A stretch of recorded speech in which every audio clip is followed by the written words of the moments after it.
Hey everybody, let's go over what my rules for an open table are going to be. I'm Tristan, this is Heroes in Homebrew. So, in case you haven't seen, I posted a poll on my community page about what rule set to use for an open table because I'm thinking about running an open table. I think it'll be a lot of fun. I kind of like that style of old school play where there's a large pool of players and they decide where to go. Kind of like a West Marches, but not entirely. Well, it's kind of West Marches, but there's a couple of differences in that I decide when I'm running the games because I know what my schedule is. I don't have the freedom to just run games whenever, but the players are still going to be able to decide what to do. So the poll was actually kind of surprising. Let's take a look. I put four choices. These were the four systems that I was toying with doing for as an open table. I had BX or Labyrinth Lord since they're essentially the same game. And I figured if people don't own BX, they can still use Labyrinth Lord and it wouldn't be an issue. Basic fantasy RPG, again, the rules are completely free, so I figured that's not going to keep anyone from not being able to play. OD&D, just because I love OD&D and I think the framework that it has, you can kind of build your own system on top of it, which might be a lot of fun with an open table. And Dungeon Crawl Classics, mainly because I just picked up the book, or like the physical copy of the book, and I've been reading it, and it's been getting me like kind of like excited to run Dungeon Crawl Classics. So I thought I'll throw that in there too. So those were the four main choices. Now, it's been up for a couple of days and it's been going back and forth. At one point, Dungeon Crawl Classics was the front runner, and now it looks like BX Labyrinth Lord is the front runner. So my decision is going to come down to between those two. I'm kind of leaning towards BX, even as much as I want to do DCC. I think the cost of getting a PDF or the physical copy of the book could be a barrier to some people, and I want to try and lower that barrier as much as possible. So we're probably going to end up going with BX or Labyrinth Lord, especially since Labyrinth Lord, the rules are free. The no art version of the rules are free, and it's otherwise pretty cheap. And even BX, if you want to get the PDF, is pretty cheap as well. So we're probably going to end up going with that. Now, for an open table, I'm going to need some rules. It's not the same as running a game with the same 4 or 5 people all the time. You need to have a set of rules so that things, flow properly. So I've written down a few. It's probably going to change a little bit. I might make some additions or alter some of these rules, but let's take a look at what I've been thinking for the rules and how it's going to affect the game. Okay, so here are the open table rules. Number one, characters always start at level 1. So players will be able to have a pool of characters, say like 3 or 4 characters that they play with. They can alternate. If a character is healing for a certain amount of time, they can play with a different character, and that's fine. However, if their characters die or they end up having, a couple of the characters die and they want to refill their pool of characters, those new characters are always going to start at level 1. And it'll always end up being gold for XP. Even if I was going to do DCC, I would end up doing some sort of variation on gold for XP, like 100 gold pieces equals 1 XP or something like to that effect. So characters always start at number 1. All right, number 1 at level 1. Pretty easy. Number 2, an adventuring party must return to a safe area. It's much like the West Marches. You go out, you explore, you go to a dungeon, you adventure, and then you have to come back to a town. Somewhere safe where you're not going to be attacked in the middle of the night. So, town base of operations. They have to do that at the end of every session. So, at the end of the session, they return back to where they started from. Number 3, sessions will be no more than 3 hours. I wrote no more than 3 hours, no longer. No more than 3 hours, though they may end up being shorter occasionally. The reason for this is, in my view, it's unfair if a party goes out and has a 3-hour session and then the next party that goes out, maybe it's different players, and the session's 4 or 5 hours just because I have extra time so I can play longer and I can let them. It's unfair. So everyone gets the same amount of time. They all get the same 3 hour block. Although if they are adventuring, if they're dungeon crawling or something, and they look at the time and say, "Oh, we need to get back to town," and the session ends up being 2.5 hours, 2 hours 45 minutes, that's fine. It just cannot be longer than 3 hours. If a party is not returned to a safe area at the end of the session, they'll roll on the end of session tables. I've made these up and I put the tables in the zine I'm working on, and they'll be available to all the players. They're going to roll on the tables individually to find out what happens to their characters if they don't make it back to town.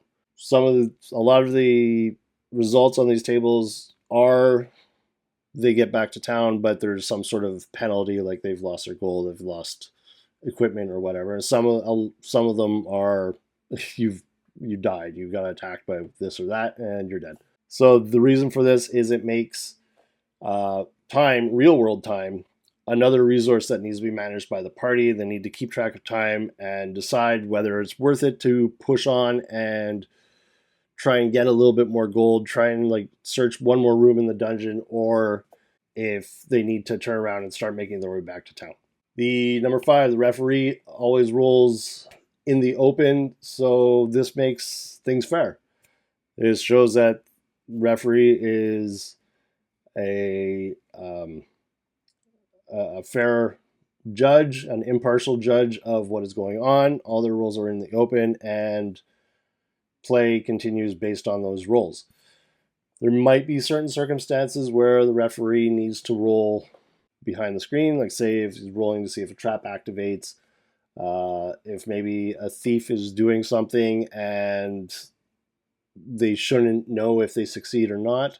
That might happen, but for the most part, all attack rolls, damage rolls, all of this is going to be out in the open so that players can see that everything is fair. Players are going to be responsible for giving information to other PCs that were not in the session if they choose. So players can tell other PCs in the group, hey, we went here, we found this, we didn't get to explore the whole thing, but there's this out there, or on our way to the dungeon, we found this other kind of cool thing. We didn't explore it, but that's out there, etc.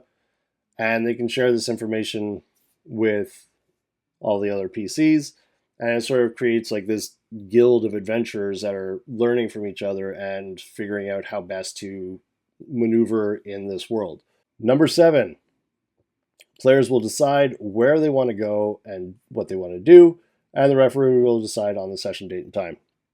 Like I said before, this differs from the West Marches a bit in that West Marches players decide who they're adventuring with, and they tell the referee, hey, this is the date we're good, this is when we want to do it, and the referee says okay. Like I said, I don't have that luxury. I have certain days that I can play, so I'll dictate the date and time. I'll probably say, hey, I can run a game on this day at this time from like 7 to 10 or whatever on Friday night or Saturday night or whatever. And the players can then sign up and be like, okay, well, this is our party. This is what we want to go do. And we go for it. As long as they give me like, a couple of days notice, because I don't have everything fleshed out. So it's nice to know, have a little something planned. Even though I generally kind of fly by the seat of my pants, things like this, I'm going to need to plan some stuff. Number 8, players will be responsible for drawing maps of dungeons and wilderness, and the accuracy of these maps will not be confirmed. So when you go in a dungeon, the rooms will be described, the sizes, all of this, but it's going to be on at least one player to draw this map as they're exploring so that they can share it with other players. It's not going to come from the referee, and the referee is not going to be like, yes, no, this is wrong, or that's right. So whatever information they give to the other players, that's the information they have, and it's based on the players. So it could be slightly wrong. Probably more likely going to happen with the wilderness. If they get lost and they don't know they're lost, then their maps might be wrong. Their maps of the wilderness might be wrong. Things might be in the wrong location. That might happen. Yeah, only way to confirm the accuracy of this is for other parties to go on an adventure. Number 9, fun is the number one priority. The only reason we're doing this is to have fun and, you know, play a game. So if it's not fun, there's no point in doing it. And number 10, don't be a jerk. I welcome everyone at my tables, but if you're a jerk, I'm going to boot you out, or at least tell you, hey man, you're being a jerk. So that should be rule number 1, really. These are not in order of importance, but that's a major rule at my table. If you can play along with everyone, I'm cool with that. I don't care. But if you're being a jerk, if you're attacking other players or making like unnecessary comments or rude comments, you're going to be asked to leave. Those are my rules for the open table. Why am I doing an open table? Well, for one, like I said, I think it's going to be a pretty interesting and fun way to allow a lot of people to play on their schedule. And if they can't make it to a session, that's totally cool. Get the next one, play as often or as little as you want. I'm going to have to put things in, like there's maximum number of players. I'll probably put like 6, maybe 8 players. I don't think I've never run a game with 8 players, but the procedural nature of things like BX, I think it'll be a lot easier to do than something more modern. And I just want to see how it works out. I want to see how well it goes, and if it's like a campaign that I can continue running for years on end and have like a rotation of people who are like, oh, I can't play this anymore, but others come in. I think it's going to be pretty interesting to do. The nice thing about playing with a system like BX is I can change the system without changing the game. So say if we're playing Labyrinth Lord or BX for a year or so, I can say, hey, we're changing the system to basic fantasy. And you can easily port the characters over to basic fantasy and you won't miss a step. Or to White Box or Iron Falcon. Like it'll be easy to mix and match. If I were to do this with DCC, that would be much harder because it's a very different game. So that's it. Like I said, I think to start with, I'm planning on this game to be open to my channel members and patrons, and a couple of invitees. Like probably got people from my group that I play with now will definitely be invited to play in this. And then we'll see how it goes, and maybe we'll open it up to a wider group of people. If need be, maybe I'll try and get a second referee to come and run games, and then we can build the world together and share notes and have more games running for this open table. That could be very cool too. That's it. It's just a little bit of an update, kind of channel update, idea update kind of thing. And hopefully all goes well. Not sure when I'm going to get this off the ground. I'm hoping within the next couple of months. I'm in the middle of a Twilight 2000 campaign right now. That's fun. So we're going to see how it goes. And eventually I'm going to get this off the ground because it's something I really, really want to do. So anyway, that's it for me. Save a seat for me at your table.